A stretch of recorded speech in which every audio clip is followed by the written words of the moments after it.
2024년 5월 22일 누가복음 24장 1절부터 12절까지의 말씀을 가지고 함께 묵상과 기도 그리고 나눔의 시간을 갖겠습니다. 먼저 오늘 본문 말씀부터 함께 듣겠습니다. 안식 후 첫날 새벽에 이 여자들이 그 준비한 향품을 가지고 무덤에 가서 돌이 무덤에서 굴려 옮겨진 것을 보고 들어가니 주 예수의 시체가 보이지 아니하더라. 이로 인하여 근심할 때에 문득 찬란한 옷을 입은 두 사람이 곁에 섰는지라. 여자들이 두려워 얼굴을 땅에 대니 두 사람이 이르되 어찌하여 살아있는 자를 죽은 자 가운데서 찾느냐? 여기 계시지 않고 살아나셨느니라. 갈릴리에 계실 때에 너희에게 어떻게 말씀하셨는지를 기억하라. 인자가 죄인의 손에 넘겨져 십자가에 못 박히고 제3일에 다시 살아나야 하리라 하셨느니라. 한데 그들이 예수의 말씀을 기억하고 무덤에서 돌아가 이 모든 것을 11사도와 다른 모든 이에게 알리니 이 여자들은 막달라 마리아와 요한나와 야고보의 모친 마리아라. 또 그들과 함께 한 다른 여자들도 이것을 사도들에게 알리니라. 사도들은 그들의 말이 허탄한 듯이 들려 믿지 아니하나 베드로는 일어나 무덤에 달려가서 구부려 들여다보니 세마포만 보이는지라. 그 된 일을 놀랍게 여기며 집으로 돌아가니라. 예수님께서는 금요일 오후에 죽으셨습니다. 그리고 그로부터 3일째 되는 날 일요일에 예수님은 부활하셨습니다. 유대인들에게 있어 안식일은 토요일이기 때문에 오늘 본문에서는 그래서 안식 후 첫날이라고 전해주고 있는 것입니다. 우리 기독교에서 부활은 대단히 중요한 사건입니다. 왜냐하면 그 부활로 말미암아 예수님은 진정한 왕이 되신 것이며 또 그 부활을 통하여 우리의 구원은 완전히 확정되었기 때문입니다. 즉 예수님은 부활을 통하여 사망을 이기셨습니다. 그러므로 그 모든 죄들이 다 해결되었음을 보여주고 계신 것입니다. 그리고 다시 살아남으로 말미암아 우리도 그렇게 다시 살아날 것임을 몸소 보여주신 것입니다. 그러므로 우리는 그 믿음에 따라 예수님처럼 부활하게 되고 또 영원한 생명을 얻게 될 것입니다. 그러므로 이러한 부활은 우리 기독교에 있어 대단히 중요한 사건입니다. 그런데 이러한 예수님의 부활 사건을 직접적으로 목도할 수 있는 것은 무엇보다도 대단히 큰 영광일 것입니다. 그리고 그러한 기적을 하나님께서는 몇몇의 여인들에게만 직접 볼 수 있게끔 허락하셨습니다. 그러니 그 여인들의 입장에서는 얼마나 축복스러운 상황이겠습니까? 저는 이 여인들을 바라보면서 마태복음 25장의 10처녀의 비유가 떠올랐습니다. 10명의 처녀는 예수님을 만나기 위하여 오랫동안 기다렸습니다. 그런데 결국에는 지혜로운 자들만이 신랑 되시는 예수님을 만날 수 있었습니다. 그러므로 영원한 잔치 속에 구원을 누릴 수 있게 된 것이지요. 저는 이러한 지혜로운 처녀들이 바로 오늘 본문의 여인들이라고 생각합니다. 우리도 마찬가지로 예수님을 만나고 그 주님으로 말미암아 구원을 얻고 누려야 될 것입니다. 그리고 그러하려면은 우리 안에도 지혜로운 처녀들과 같은 그런 지혜가 필요한 것입니다.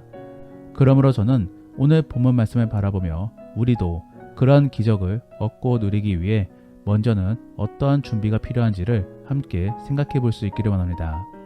첫 번째로 우리가 예수님을 만나고 또 그 안에서 구원을 맛보기 위해서는 먼저 예수님에 대한 사랑과 간절함이 필요합니다. 그러므로 오늘 본문 속 여인들은 예수님이 죽은 이후에도 계속적으로 찾아와 예수님을 섬기고자 하고 있는 것입니다. 그러면 여인들은 어떠한 섬김을 행하려고 무덤에 간 것입니까? 그들은 예수님의 시체에 향료를 바르고자 하였습니다. 즉 예수님의 시체가 썩는 데 있어서 악취가 나지 않게 하기 위하여 향료를 바르고자 하였던 것입니다. 일반적으로 이스라엘은 시체가 빨리 썩게끔 두는 것이 죽은 사람에 대한 예우라고 생각하였습니다. 그러므로 흙으로 만들어진 몸이 흙으로 빨리 돌아갈 수 있게끔 도와주는 것이 바로 고인에 대한 최고의 예우라고 생각했던 것입니다. 그러므로 여인들도 아마도 예수님의 시체가 다 썩을 때까지 무덤을 방문하려고 하였을 것입니다. 그러므로 이렇게 안식일이 지난 첫날부터 무덤을 방문했던 것이지요. 저는 이들을 바라보면서 오늘날의 연예인들에게 빠진 팬들의 모습이 보여집니다. 그러므로 계속적으로 그 사모하는 이를 바라보며 기념하고 있는 것이지요. 물론 이들이 가지고 있는 마음은 팬심보다도 더 깊은 사모의 마음입니다. 단순히 사랑만 하고 있는 것이 아니라 믿음을 가지며 저 구원까지도 바라보고 있는 것입니다. 그러면 이러한 모습이 우리에게 주는 교훈은 무엇이겠습니까? 사실 우리도 예수님을 믿는다고는 하지만서도 실제로는 그러한 구원 및 역전의 경험을 잘 하지 못할 때가 많습니다. 그러므로 오늘날에는 그러한 구원 및 역전이 훗날 죽어서만 누리게 될 것이라고 합리화시키고 있는 것이지요. 더불어 별 기대도 하고 있지 않습니다. 하지만 그렇지 않지요. 우리가 받고 누리는 구원은 예수님을 믿는 시점부터 계속적으로 임해야 되는 것입니다.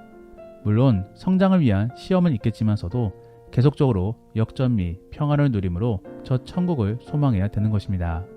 그러한 모습이 바로 우리 그리스도인들의 모습인 것입니다. 그러므로 우리는 지금도 계속적으로 그 구원을 누려야 되는 것입니다. 그리고 그러함으로 우리는 예수님을 사랑하게 되는 것이지요. 결코 팬심이 아닌 믿음으로 사랑해야 되는 것입니다. 그러면 팬심은 무엇이고 믿음은 무엇인가? 팬심은 단순히 감정적인 것입니다. 그러므로 언제든지 식을 수 있고 또 떠날 수도 있습니다. 하지만 믿음은 현실입니다. 단순히 감정적으로만 경험하는 것이 아니라 실제로도 겪고 있고 또 함께 만들어가야 되는 것입니다. 대표적인 예가 결혼인 것이지요. 결혼과 연애의 차이에서도 연애는 감정에 따라 뜨거워질 수도 있고 또 헤어질 수도 있습니다. 하지만 결혼은 다릅니다. 헤어질 수가 없습니다. 서로 함께 만들어가야 되는 것입니다. 그러므로 어쩔 때는 뜨거울 수도 있고 또 차가울 수도 있습니다. 하지만 그 안에서는 분명 기쁨과 성장이 있는 것입니다. 우리와 예수님과의 관계도 바로 그런 것입니다. 우리는 예수님의 신랑으로 모시며 함께 부부 생활을 해야 되는 것입니다. 그러므로 맞춰가야 되는 것이고 또 닮아가야 되는 것입니다. 그러한 부분 속에서 계속적으로 예수님을 사모해야 되는 것입니다. 우리 안에는 이러한 모습들이 있는가를 살펴보시기를 바랍니다. 예수님을 믿는다라고 하면서 부부 생활은 하고 있지 않는지를 생각해 보시기를 바랍니다. 만일 부부 생활을 하게 되면은 어쩔 수 없이라도 결국 대화를 하게 됩니다. 그리고 서로에게 도움을 요청하며 의지하게 됩니다. 더불어 그 대상을 의식할 수밖에 없게 됩니다. 이러한 모든 것들이 바로 부부 생활에 포함되는 것입니다. 우리가 이러한 신앙생활을 가지고 있는지를 잘 생각해 볼 수 있기를 원합니다. 그래서 진정한 신랑 되시는 예수님과 부부 생활을 함으로 그분께 기도하고 싶고 또 그분을 의지하게 되고 마지막으로 계속적으로 그분을 인식하는 삶을 살아갈 수 있기를 원합니다. 그래야만 우리는 구원의 기적을 맛보고 누릴 수 있게 되는 것입니다. 두 번째로 우리가 예수님을 만나고 또 그 안에서 구원을 맛보기 위해서는 말씀에 대한 기억이 있어야 되는 것입니다. 여기서 제가 계속적으로 말하고 있는 것의 전제는 여기 듣고 있을 성도님들은 이미 예수님을 믿고 있을 것이다 라는 것입니다. 사실 복음을 전혀 들어보지도 않고 또 예수님을 아직 믿지 않는 분들에게는 별로 적용되지 못할 말일 것입니다. 그런 분들에게는 우선적으로 복음이 필요한 것이며 또 예수님을 먼저 만나야 될 것입니다. 하지만 지금 전해드리는 대상은 이미 예수님을 만났고 또 그 예수님을 믿기로 결정한 사람들일 것입니다. 바로 오늘 본문 속의 여인들처럼 말입니다. 그러므로 이렇게 설교 말씀을 듣고 있는 것이며 또 그렇기 때문에 어쩌면 수많은 말씀들을 많이 읽어봤을 것입니다. 그러면 우리는 그 말씀들을 떠올리며 기억할 수 있어야 되는 것입니다. 왜냐하면 하나님의 음성은 그러한 말씀 속에서 임하고 있기 때문입니다. 오늘 본문 속의 천사는 예수님의 말씀을 통하여 하나님의 뜻을 전해주고 있습니다. 즉 주의 뜻이 하나님의 말씀에 담겨 있음을 전해주고 있는 것입니다. 우리는 일반적으로 외국인과 대화를 나누기 위하여 외국어를 공부하고 외국어를 알아둡니다. 마찬가지로 하나님과 대화하고 하나님의 뜻을 발견하기 위해서는 그러한 주의 언어를 알아두어야 되는 것입니다. 그리고 그러한 주의 언어가 바로 말씀인 것입니다. 그러므로 만일 하나님의 음성이 잘 들리지 않는다라고 한다면은 하나님이 말씀하고 계시지 않은 것이 아니라 우리가 주의 음성을 잘 듣지 못하고 있기 때문입니다. 마치 수많은 통신 주파가 우리 주변에 흐르고 있음에도 불구하고 우리 안에 수신기가 없으면은 아무것도 알아듣지 못하는 것과 같은 이치인 것입니다. 그러므로 우리는 말씀을 알아야 되는 것이고 또 기억해야 되는 것입니다. 사랑하는 성도 여러분, 하나님과의 교통을 위하여 기도와 함께 말씀을 가까이 하시기를 바랍니다. 그래서 큐팀이 말씀을 통하여 주님이 우리에게 들려주시는 감동을 들어볼 수 있기를 원합니다. 마지막으로 우리가 예수님을 만나고 또 구원을 맛보기 위해서는 수용성이 있어야 되는 것입니다.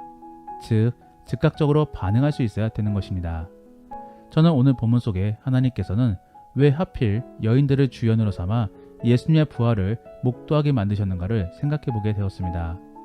당시에 있어서는 남성 우월주의가 있었기 때문에 여인에 대한 주목도가 높지 않았습니다. 그러므로 사실 11절 말씀에서도 제자들이 예수님의 부활을 믿고 있지 않은 이유는 어쩌면 이러한 이유일 수도 있는 것입니다. 그러면 만일 제자들이 먼저 예수님의 부활을 보았고 또 전하고 있다라고 한다면 상황은 어떻게 되었을까요? 그러한 상상 속에 저는 여인들이 먼저 주님의 부활을 보고 전하고 있는 것에 대해 주목해 봅니다. 그러면 하나님께서는 왜 이렇게 영향력이 적은 여인들을 사용하셨겠습니까? 여기에는 듣자마자 곧바로 반응하는 부분들이 컸을 것입니다. 그러므로 누가는 12절 말씀에 또 즉각적으로 반응하고 있는 베드로에 대하여 주목해 보고 있는 것입니다. 다른 제자들은 여인들의 말에 대하여 고개를 절레절레하면서 반응하지 않습니다. 오직 베드로만 즉각적으로 무덤으로 달려간 것이지요. 그만큼 수용성 및 반응성이 중요한 것입니다. 우리는 얼마나 하나님 말씀에 반응하고 있습니까? 말씀을 듣고 곧바로 순종해 볼 생각을 가지고 계십니까? 아니면 나중에 해야지라고 생각하면서 뒤로 미루고 계십니까? 우리는 즉각적으로 반응해야 될 것입니다. 물론 거기에는 실수도 있을 수 있습니다. 그래서 헌물을 켜고 잘못 움직일 수도 있는 것이지요. 하지만 그럼에도 불구하고 우리는 감동에 따라 반응해 봐야 되는 것입니다. 계속적으로 고민만 해보고 또 뒤로 미루게 되면은 결국 못하게 됩니다. 반응하지 못하게 되는 것이지요. 그러므로 우리는 오늘 본문 속의 여인들처럼 들은 즉시 반응하고자 노력해야 될 것입니다. 그러면 어떻게 해야지 즉각적으로 반응할 수 있는 것입니까? 바로 시작이 반입니다. 우선은 움직이십시오. 그리고 작심삼일을 계속 개선함으로 계속적으로 움직여 보십시오. 그러면 분명 주께서 선한 길로 인도하실 것입니다. 그러한 인도해 주심을 경험해 보므로 하나님의 역사하심을 그리고 주가 주시는 구원을 경험하고 누릴 수 있는 복된 그리스도인들이 될 수 있기를 원합니다. 말씀을 정리합니다. 오늘은 예수님의 부활을 처음으로 목격한 여인들을 바라보면서 우리도 그러한 역사하심을 목격하기 위하여 어떠한 준비가 필요한지를 함께 살펴보았습니다. 첫 번째는 예수님에 대한 사랑을 키우라라는 것입니다. 부부생활로서 예수님을 인식하고 위함으로 더욱더 주께 가까이 나아가시기를 바랍니다. 그리고 두 번째로는 말씀을 떠올리라라는 것입니다. 하나님의 감독은 결국 말씀을 통해서 흘러오게 됩니다. 그러므로 말씀을 가까이 함으로 주의 음성을 들을 수 있기를 원합니다. 마지막으로는 수용성을 가짐으로 즉각적으로 반응하라라는 것입니다. 주가 주신 말씀과 감동에 따라 곧장 반응해 보시기를 바랍니다. 그래서 만일 오늘 말씀을 통하여 말씀을 가까이 해보겠다라는 생각이 든다면 고민하지 마시고 곧바로 말씀을 읽고 묵상해 보시기를 바랍니다. 결국 시작이 반입니다. 반응함으로 주의 역사하심을 경험해 볼 수 있는 복된 그리스도인들이 될 수 있기를 원합니다. 기도하겠습니다. 우리가 오늘 말씀을 생각하시며 함께 기도하기 원하는 것은 우리가 주의 역사하심을 경험하기를 원합니다. 우리가 잘 준비되어짐으로 주의 역사하심을 눈으로 목도하게 하시고 주께 영광을 돌릴 수 있게 하여 주옵소서. 그리고 우리가 준비함 속에 말씀을 기억하고 또 즉각적으로 반응하기를 결단합니다. 우리에게 주님에 대한 사랑을 떠올리게 하시고 주를 사랑함으로 즉각적으로 반응할 수 있게 도와달라고 함께 기도하겠습니다. 더불어 오늘 본문 말씀을 가지고 믿음의 나눔이나 혹은 가정 예배를 드리신다라고 한다면은 우리가 예수님을 어떻게 믿고 있는지를 되돌아보시며 서로 나누어 보시기를 바랍니다. 내가 과연 예수님을 진짜 신랑으로 바라보고 있는지 아니면 어떠한 신상으로 바라보고 있는지를 한번 점검해 보시기를 바랍니다. 그리고 요즘 기도 속에 떠오르는 성경 예화나 혹은 말씀은 없는지를 생각해 보시며 한번 나누어 보시기를 바랍니다. 그리고 그러한 말씀을 가지고 기도 제목을 나누어 보시기를 바랍니다. 그러면 이제 주님과 함께 깊은 대화의 시간을 갖겠습니다. 오늘 하루도 주 안에서 승리하시기를 바랍니다.